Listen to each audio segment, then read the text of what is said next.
We know where we are, don't we? We have sponsors, they're amazing. Go and talk to them on level 5. Without them, these type of events would not occur, and this is a pretty awesome venue in terms of convenience and location. So please make an effort to go see the sponsors.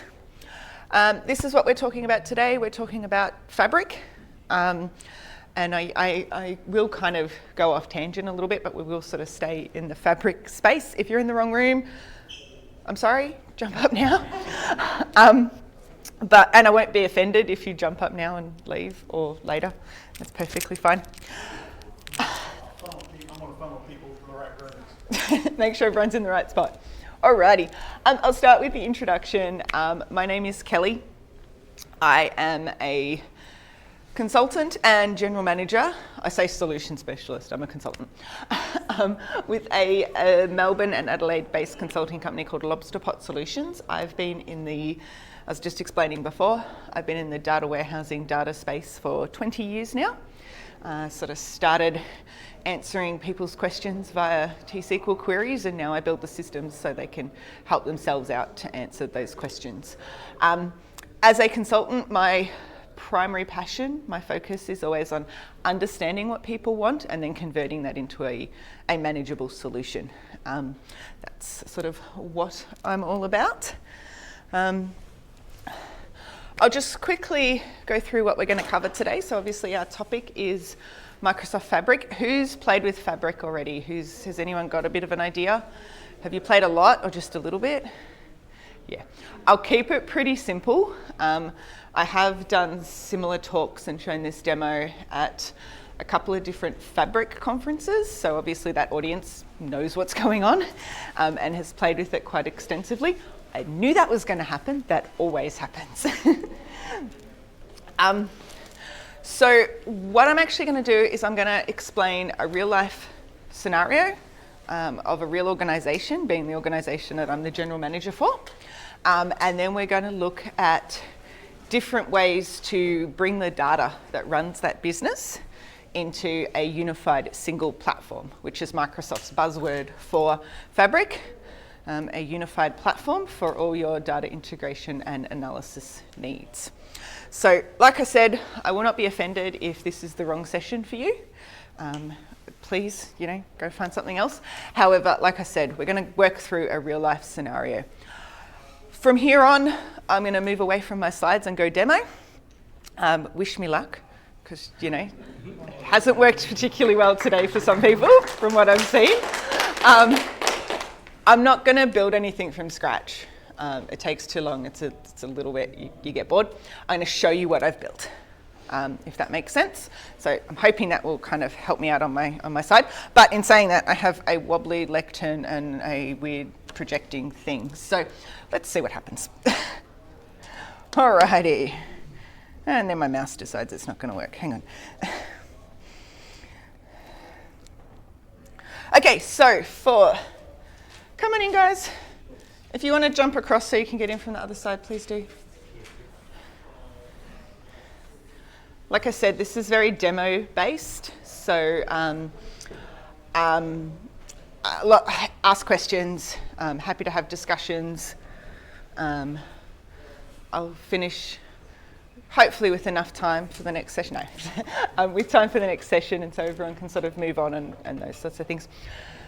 So to introduce my scenario, so like I said, I'm the general manager of a consulting company. We have what I'm going to show you isn't quite my company. I kind of fudged a few details because I'm not going to show you my client list and how much I charge them. I'm going to show you a few little elaborations on that. But let's pretend my company has 20 employees and our primary revenue is consulting services. So we charge by the hour, we go out to clients, we do the work that they ask, and then we build them. So that's my organisation.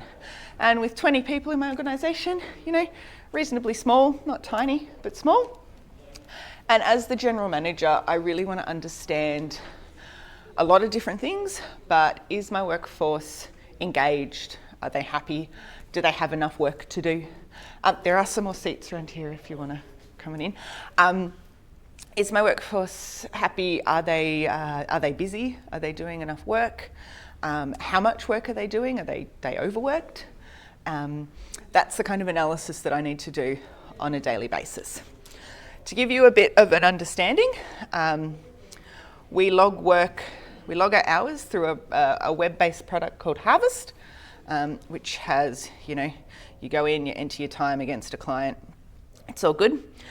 That has some APIs. It has some basic reports, but they are just that. They are basic reports.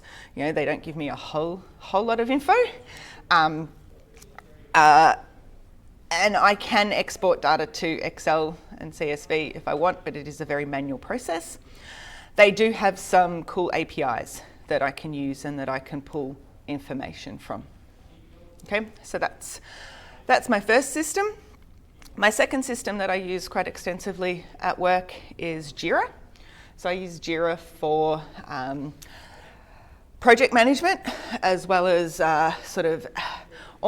it's not my CRM. I do have a CRM, which I haven't included in this demo, but this is just a demo one at the moment. But the idea is I do use this when we're taking on a new client or when we're pitching to a new client. We have a sort of set list of tasks that we like to achieve.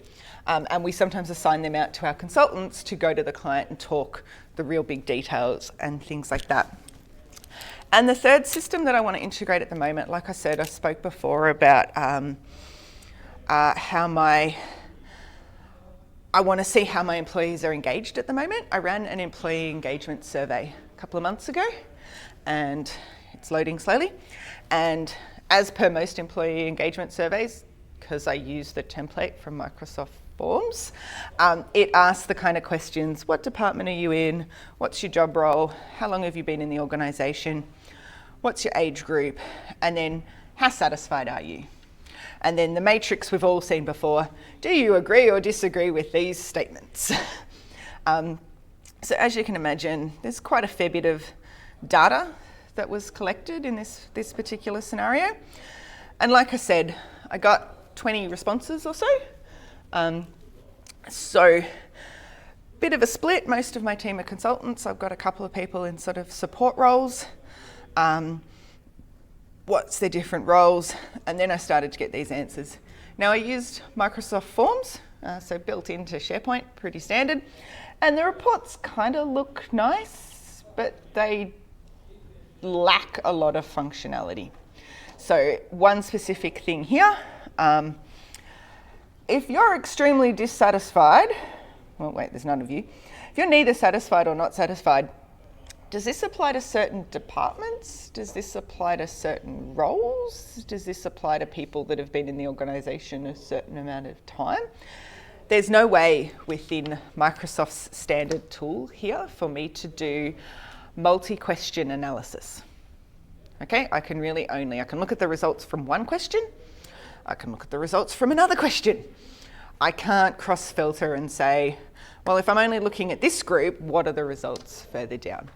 Now, we can start a whole conversation about how you might not want to do that with 20 people in your organisation, because you're going to work out people's individual responses pretty easily, but that's a discussion for another time. Okay, I just wanted to highlight there's a lot of systems out there, and a lot of them have inbuilt reporting.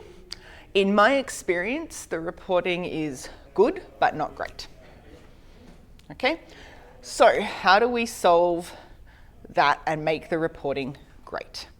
And that's where I believe Fabric, in this example, comes into play. Now, Fabric is by all means not the only way to solve these problems.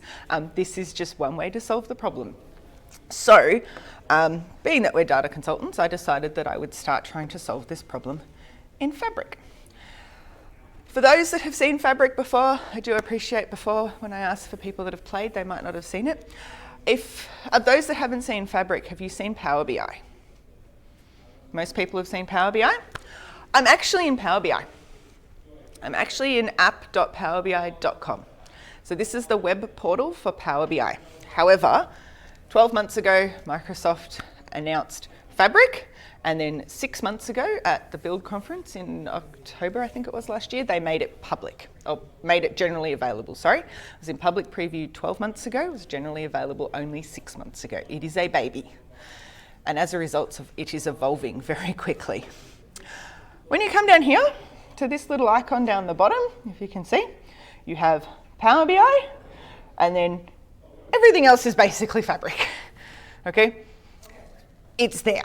It's part of your Power BI tenant. Now, your tenant administrator needs to enable it. You do need to create a trial license. Once again, things I'm not going to go through in this session.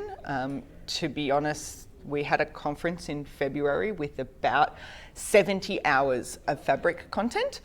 I can't cover that in the next 40 minutes. Sorry.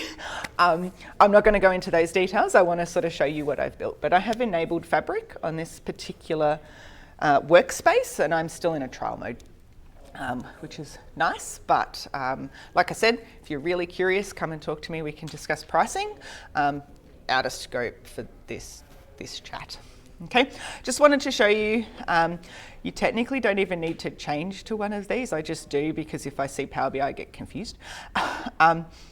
The important thing to know is that Fabric is enabled at the workspace. So within Microsoft, within Power Platform, within Power BI, within so many things nowadays, we work in workspaces. So this is a Fabric workspace, and it gets this cool, funky little diamond icon to tell me that, which means when I go new, I have a really big list of things that I can create. Whereas if I do that just in Power BI world, I get 2 things.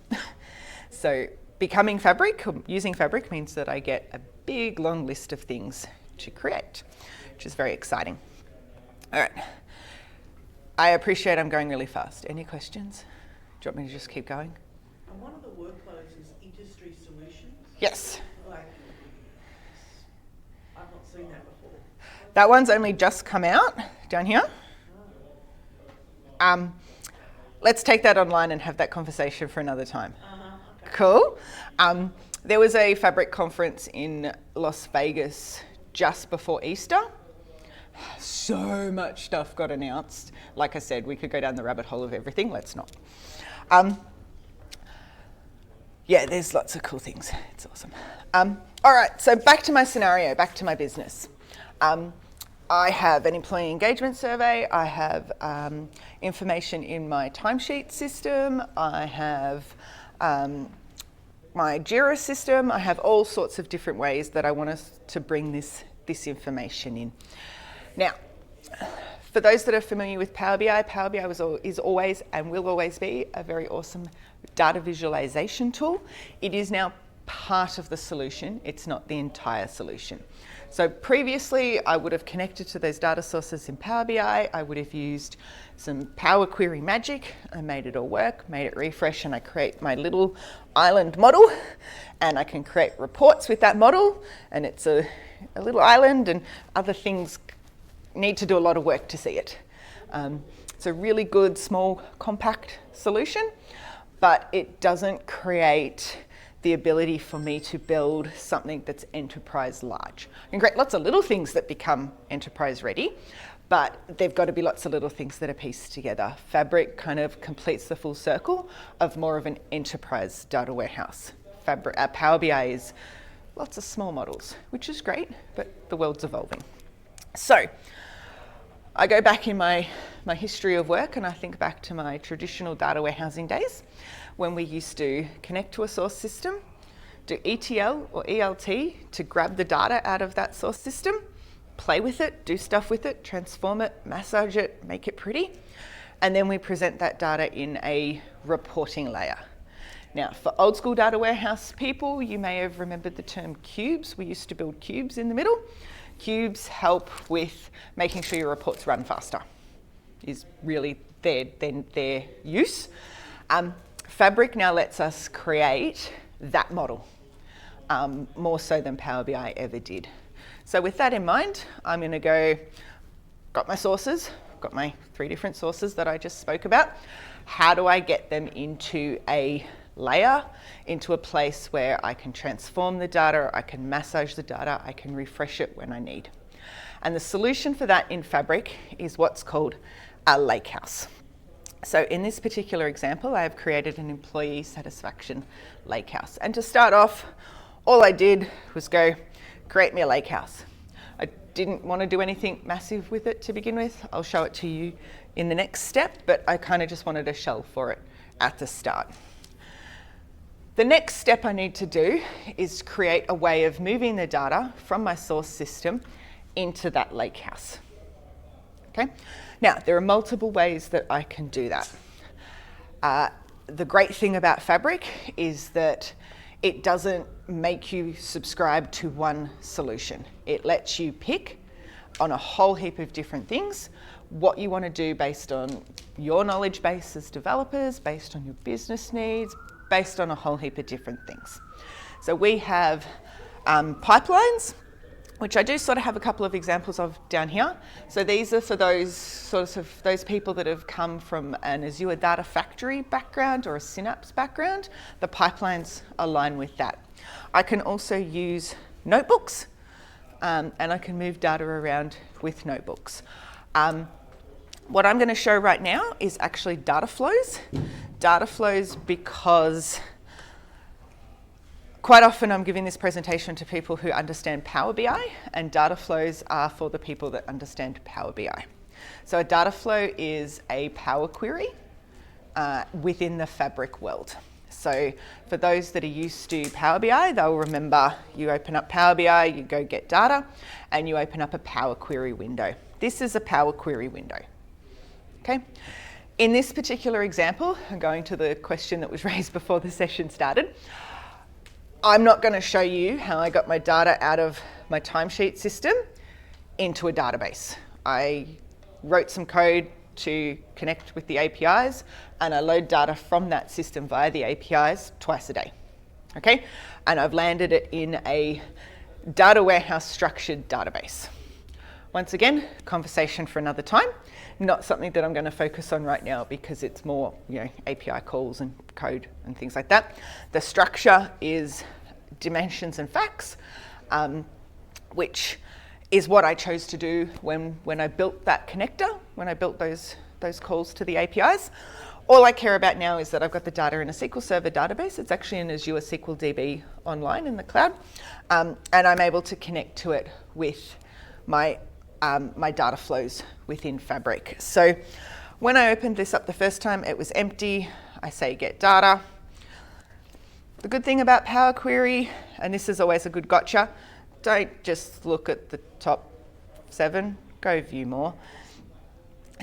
These are the connectors that we can use within the data flows. So very similar to what you see in Power BI, but as you can see, the list is quite extensive, many of which are in beta, but we have some really common things, obviously files, Oracle databases, SQL Server databases, SQL Server in the cloud databases, Fabric warehouses, Fabric data marts, Fabric data flows, Fabric lakehouses, everything else Fabric, Salesforce, Google Analytics, SharePoint lists, Dynamics CRM, Dynamics finance systems, things like Asana, but you need to be an enterprise customer on Asana, Jira, Smartsheet,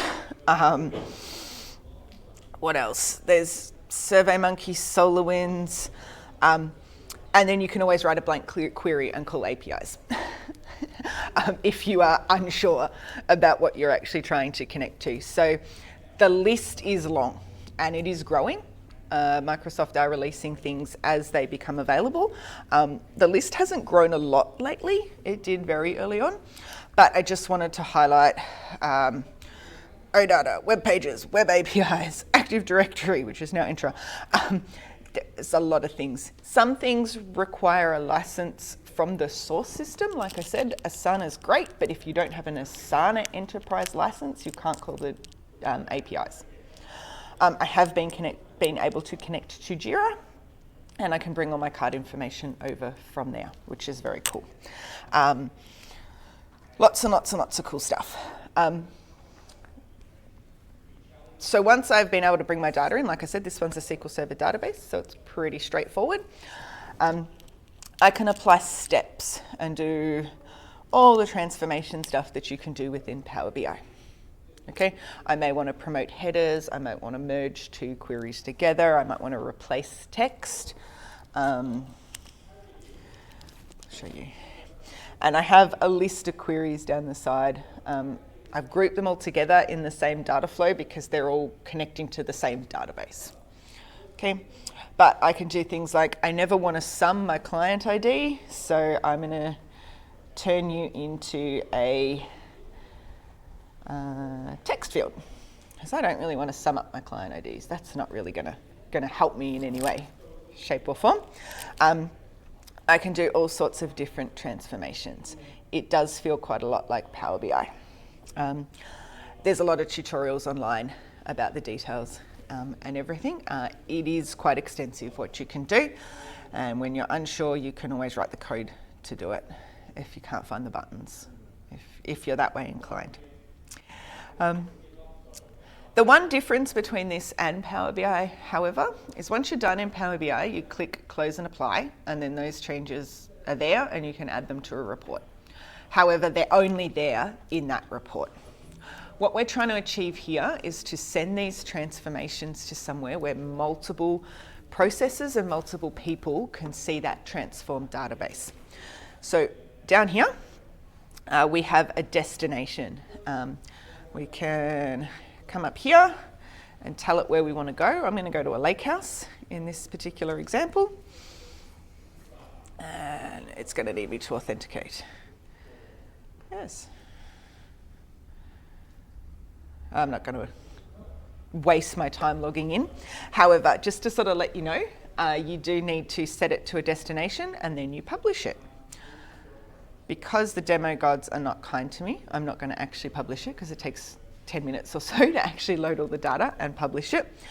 But that is my information, and now I can set it up on a schedule, refresh it, and it's going to pull that data from that data source into my lakehouse on that schedule.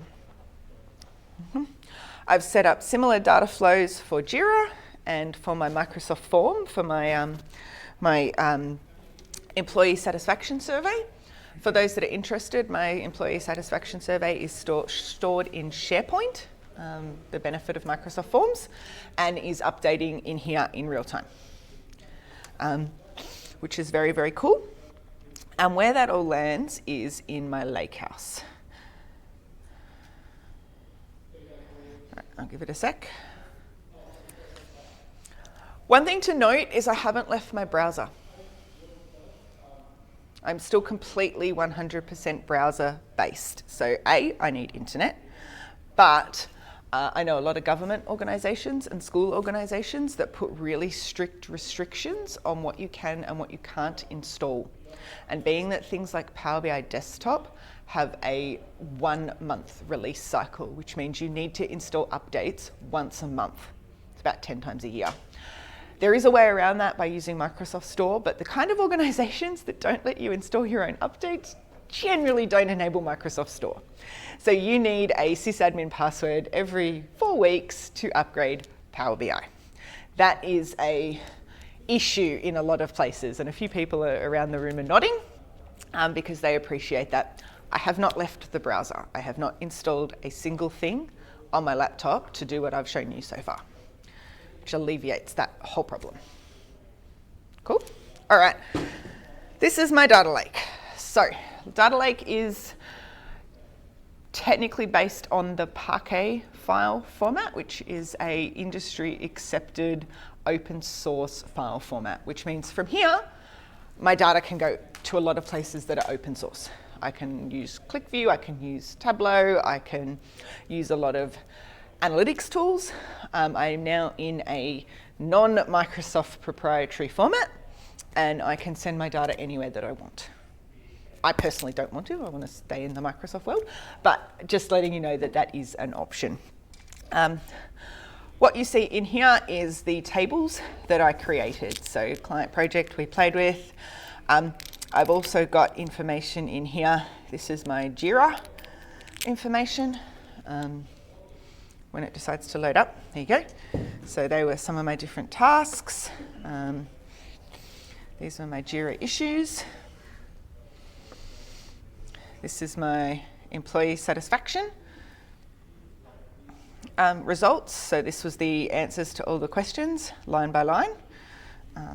So I can see what people do and didn't answer. I haven't done a lot of transformations in here at this particular point. I could if I wanted to. A really good example is, it's hard to find the average score when you're trying to find the average of 5 different text fields.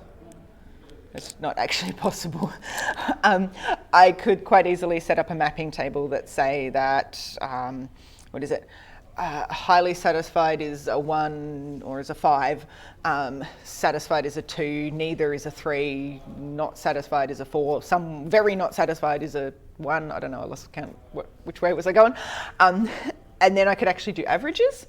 I haven't done that in this particular example, but that's always a good gotcha when it comes to analysing this kind of data, is that can't really work out the average result. You can work out the number of times something happens, but you can't actually work out, are people in the middle? Are people higher based on text? That's not the way that works. So just something to keep in mind. But what I have in here is these tables which can now be consumed by everything, anything. Could actually connect to them from Excel if I wanted to. At the moment, there's no relationships between any of those tables. I can open up a new notebook if I wanted to and start querying the data that way. I also have a SQL endpoint, so if I wanted to use my favourite SQL tools, I could do that and start querying this data as if it was in a database. Okay, those things are all available to me now. You're going to like me, or you're going to tell me you can't save? Cool. So that's the benefit of having a lakehouse. Yes? Well, for the transformation there, how would you do the transformation? So, have you used Fabric? I use DBT. Yep. And you have the SQL. Yep. So that's where the data flows in this example, or Power Query comes in. So there's multiple different ways that you can do it. So it depends on how you bring the data in from the system. So in this particular example, I'm using a data flow, which is using Power Query. So this one will take a while because it's trying to query off SharePoint. So just let it spin, don't worry too much about that. But what I have over here is steps in my process. So I pressed the buttons up here to get the information that I wanted, and it moved things down. So I promoted headers, which means, the first row I needed to make the headers. I changed the type. I could transpose the data, so sort of pivot or unpivot it. Group the data together, do aggregations within here. So this one is very visual based. And you've got these options that they are grayed out because I've gone into a bad one, but I wanted to show you the different steps that we see down here. Like I said, multiple different ways to do it. So if you've come from a more data factory type world, so for more of an SSIS type world, where you drag tasks onto a canvas, and then that task executes, and then the next task executes, and then the next task executes, you would use a pipeline, not a data flow. If you were more procedural coding inclined, you could use a notebook, and you could have different cells on the notebook that will actually transform that data based on the code that you write. You can also call SQL Server stored procedures if you've got your code within a stored procedure.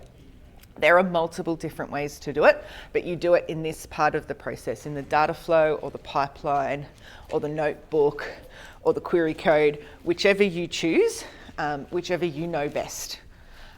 Yes? When you say creating in notebooks, also you'll be able to create schemas or create like silver, bronze, and gold layers? Yes. So you most definitely can replicate that, and I've seen some really good demos of the medallion architecture, which is what you're talking about, so the bronze, silver, gold, where you just bring the data into bronze. It's all happy, very little formatting, and then by the time you get up to gold, you're in a star schema, certified data warehouse type world. But do you do that in Power Query or something different? Whatever you want. That's one of the strengths of Fabric, pick one.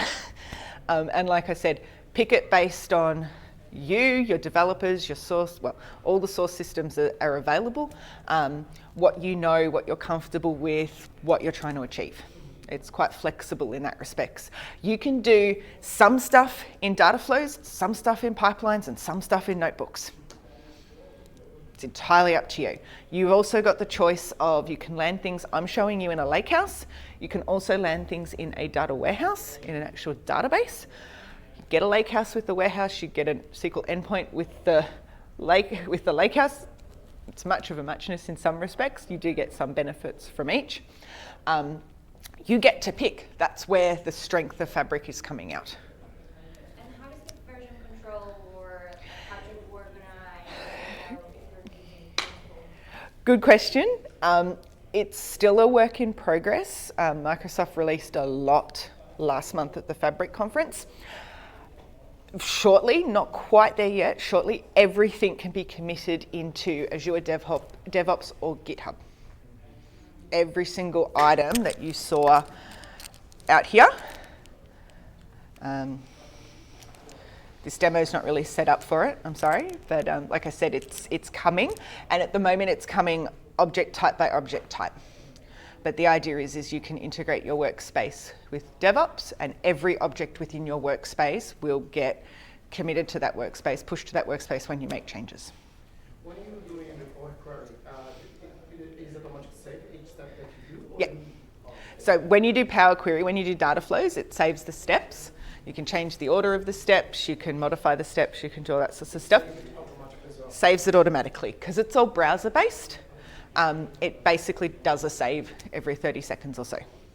It's quite good in that respect. And if you do need to save something and you haven't, you try and browse away, it actually warned you. If you noticed before, I didn't exit the right way and it said, don't do it this way. Cool?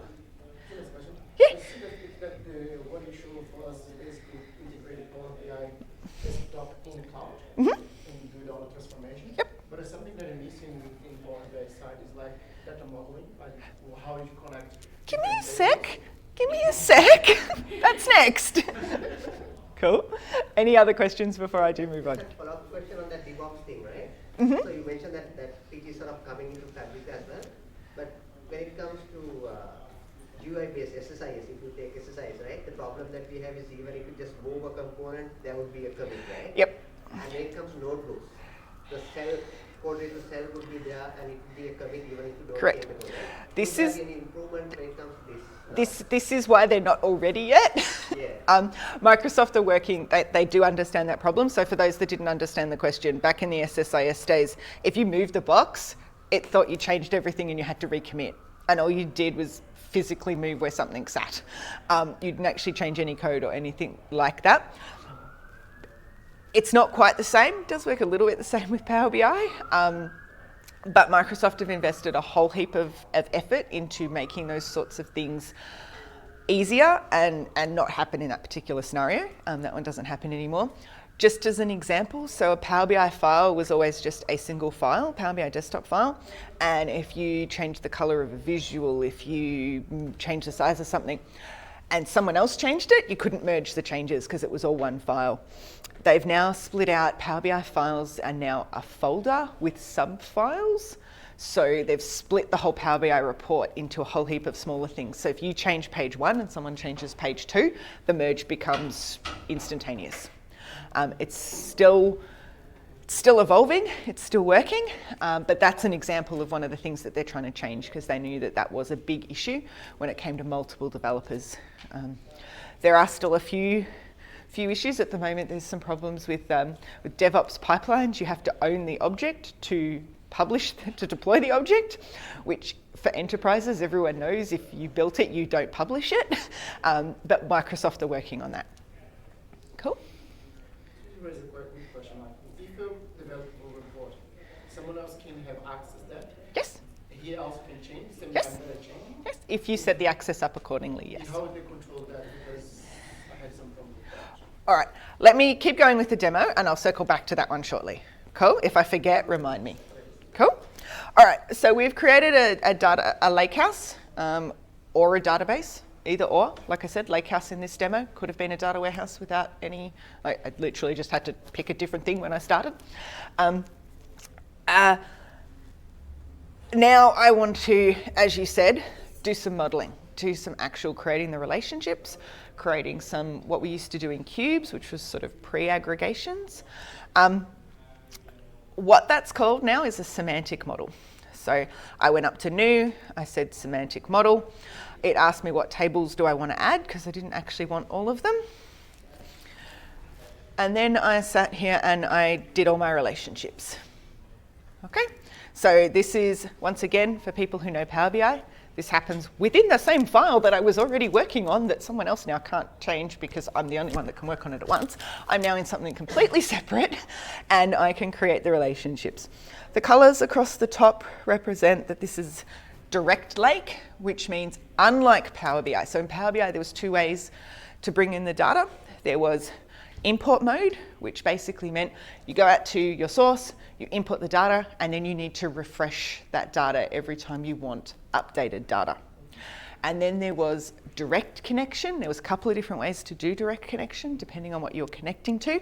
And what that meant is you didn't have to do refreshes, but you were just connected to the live data source. So if you had something like a database, it worked really well. Didn't really work for API calls, but it worked for some things. However, the direct connection stuff was always really slow. That was always the feedback. It was never as fast as import mode. Import mode uses what's called the VertiPack compression algorithms and engine, which meant that all your data was compressed really nicely and everything ran really quick, and that's what everyone loved about Power BI. Direct mode couldn't use it. By definition, it couldn't use it.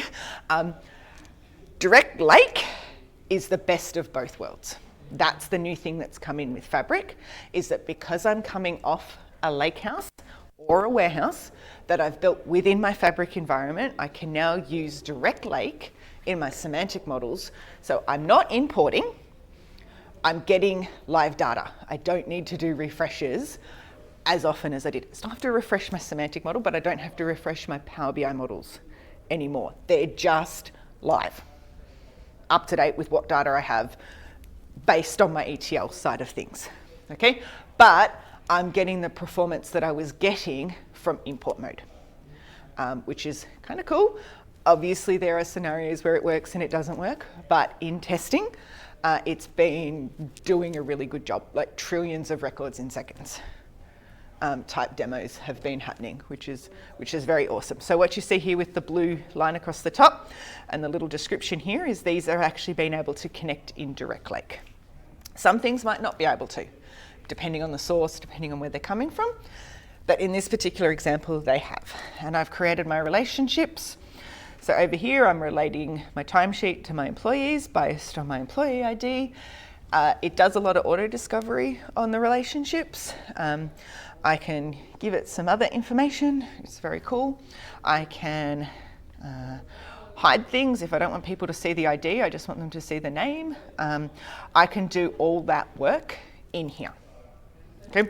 As you can see by the warning, all my changes are automatically saving. I don't have to press save. I'm not sure if that's a warning or a feature. It's good for me because I'm really bad at turning it off without actually saving. So I kind of like that, but I like that it tells me as well. And I can move things around so I can see them better, and I can create direct, both way directions, single directions, one to one, one to many to one, many to many. Don't do that. All sorts of different relationships based on what I need in this particular data model. Okay, my changes are saving. My data is refreshing when my lakehouse is refreshing. So I don't need to sit here and worry about that. I can add calculation groups. I can create new measures.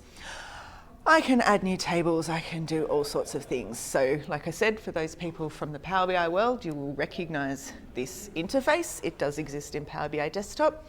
However, once again, I have not left the browser. I haven't even left the same tab, but I could if I wanted to.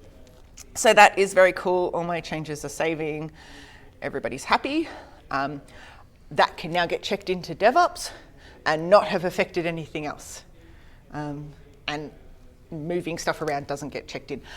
So that's very, very awesome. I now have a semantic model which my business can leverage, whether that's through Excel, whether that's through Power BI, whether that's through other products, any way that I would like. Okay, that is now available for me. Cool. From there, I can go into there and say new report if I want. If I go back here, actually, new report. And now I'm going to get a Power BI authoring window. Yes, I can play with Copilot if I'd like. I can now create my report in Power BI without leaving my browser. So once again, very cool. What do I want? Projects.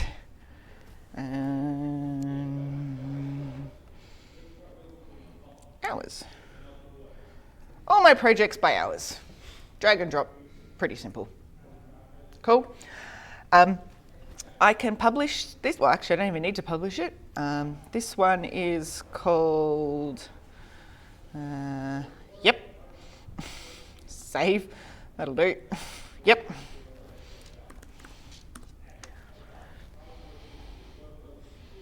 Woohoo! All right, now if I go back to my workspace, look, I have a test report.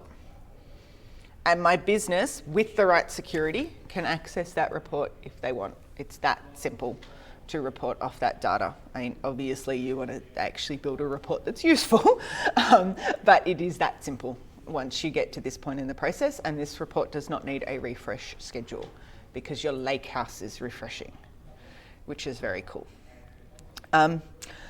Here's one I created earlier, because you know that's what we do. Probably not that dissimilar from what I just showed you, but I just wanted to sort of highlight that I'm starting to bring through. So this was my timesheet analysis. This is the number of hours that my staff have done in the last couple of years. This is the results of my employee satisfaction survey.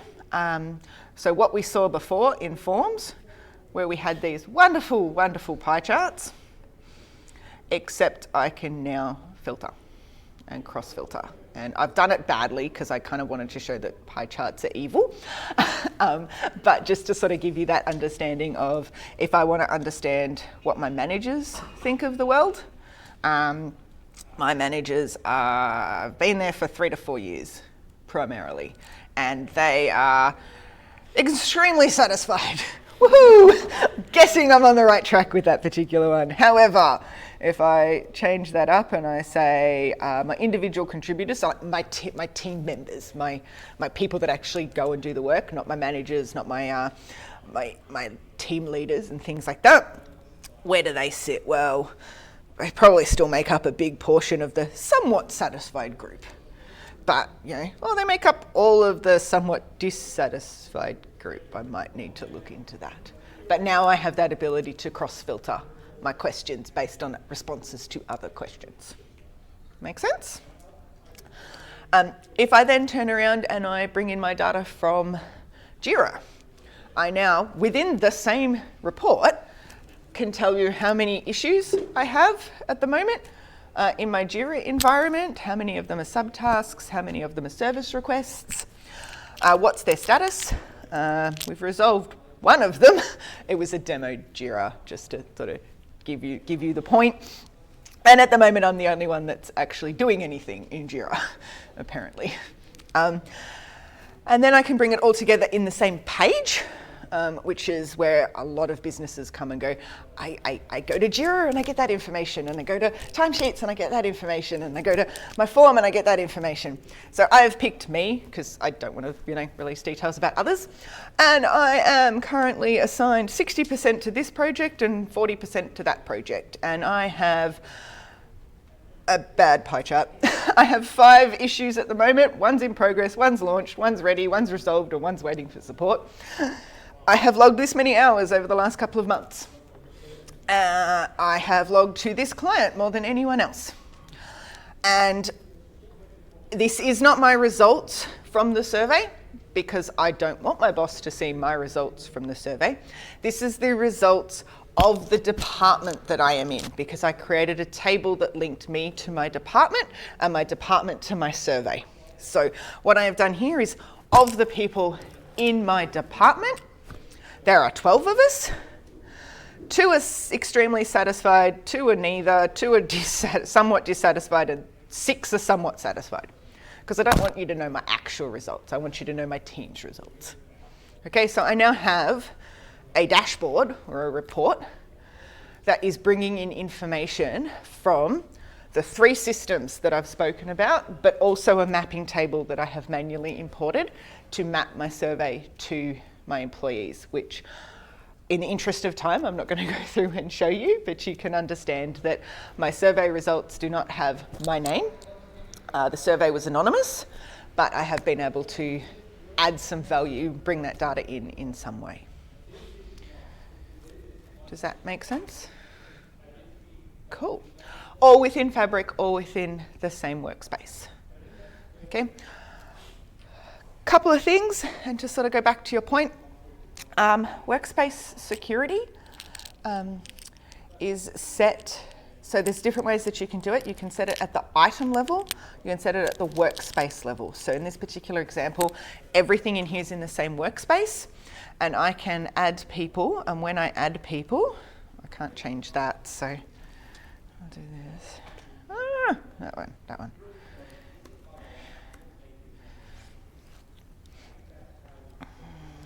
I give people different roles.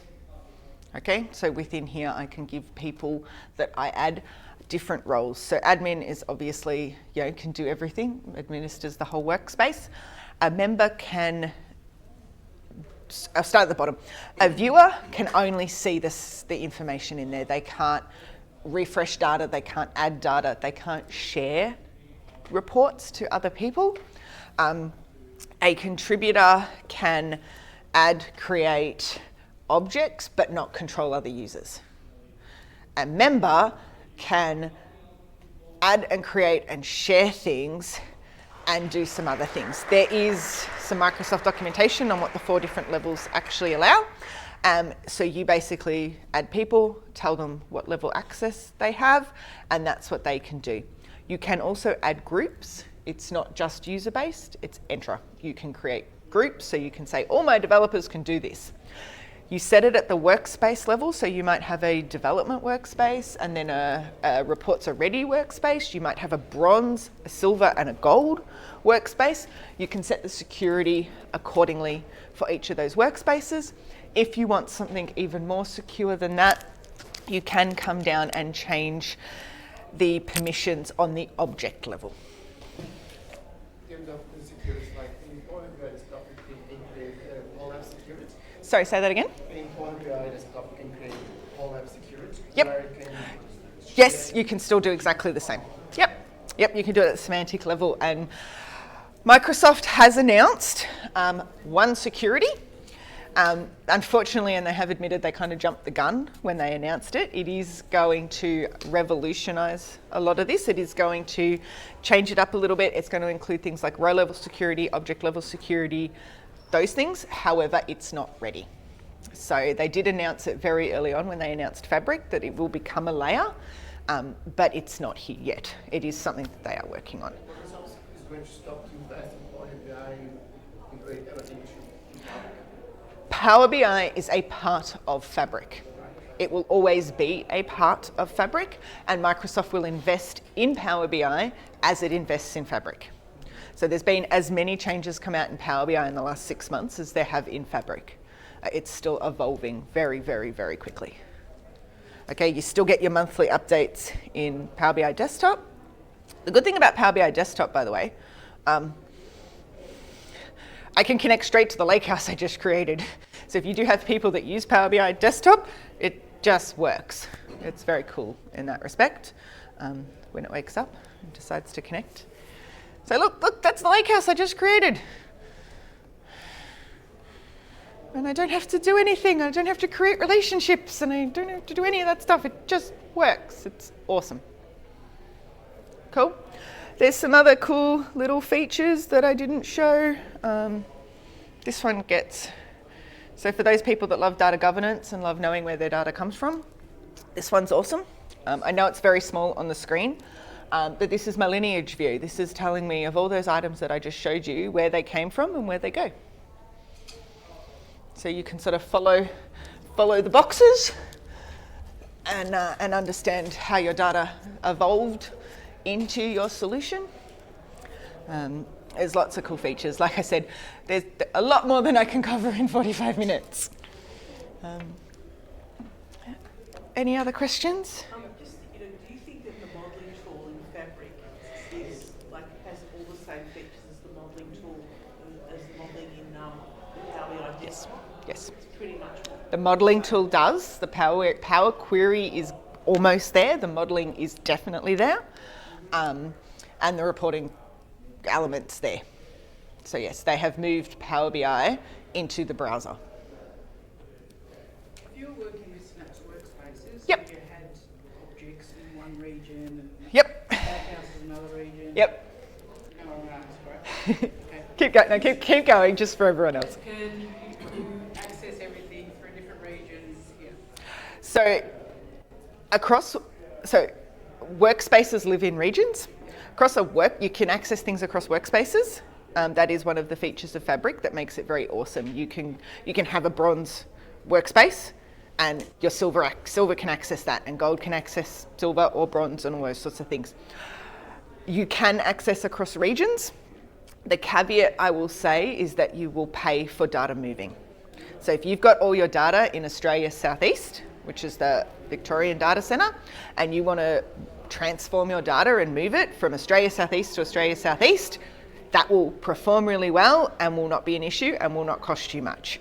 If you want to start moving that data to Singapore or to Australia East or to the US, it won't be as fast, it won't be as cheap. It's possible, but I would question why, because you will always have those caveats, but it is possible. One thing I really haven't covered is that one thing about Fabric is we have this concept of a shortcut. So now instead of having to, if you've got data in AWS, if you've got data in a completely different system, if you've got a Synapse data warehouse and you don't want to get rid of it, you create a shortcut to that data and you don't need to duplicate that data. You just shortcut to it. Make sense? So that's something I didn't highlight, but that is a big feature. Before everyone starts to leave, I just want to, because I can I just do this? Yay! Thank you. Any other questions? Think of the data lake connection. You said that it is really fast. Yes, the direct lake, yes. The question is like in terms of volume of data, because if you do have automatic refresh, you have a big amount of data. There is something like incremental refresh. Incremental refresh isn't quite there yet. They are working on it. Engineer it well. It's getting there. One thing I sort of said early on, and I do want to stress again, this is Microsoft's baby. It is literally 12 months old, and it's only been public for 6 of those months. It's only been generally available. There is, and Google it, Fabric roadmap. Okay, there's a lot of stuff coming. Okay, a lot of stuff got announced 4 weeks ago at the Fabric conference. There's a Microsoft conference at the end of May where there are more promises of things that are coming. Okay, but just know there are still some limitations, and incremental refresh is one of those things. It is on the roadmap, I can assure you of that.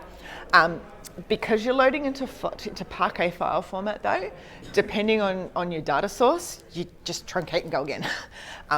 It does actually work quite quickly, but there are also ways that you can improve that experience. Once you get it into the lakehouse though, your consumption in the semantic model and in data warehouse just flies. It's just the getting it into the lakehouse that's still a work in progress, in my opinion. Microsoft will say it's great and it's wonderful and it's brilliant, but in my opinion, that's one that's still evolving. The DevOps pipelines are still evolving.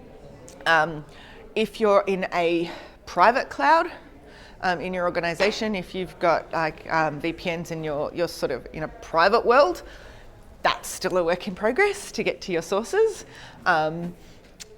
It's happening. It is happening, and there's lots of conversations going around at Microsoft to sort of make sure that it's happening, but it's not all there right now, if that makes sense, because you're playing with something that's 6 months old. And if you remember playing with Power BI when it was 6 months old, or if you remember playing with Excel when it was 6 months old, I don't think anyone's that old, and especially in the world that we live in, where they're releasing changes monthly, and they can release them monthly, they don't have to mail out a CD every single time they want to fix something. It is evolving very, very, very quickly. Okay, and it will continue to do so over the next few years. So if you're not sure, Google the roadmap. Like I said, lots of announcements came out only a couple of weeks ago.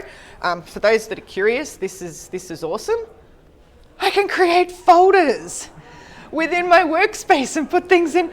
So previously, until literally 4 weeks ago, my list would grow and I'd be like, there's a really cool thing, you can like type the name of your object, or you can filter by the type, and everyone's like, yeah, no, just put everything in folders. You can go to 10 levels of subfolders. It's awesome. These things are changing monthly, and there's blogs coming out about what's changing.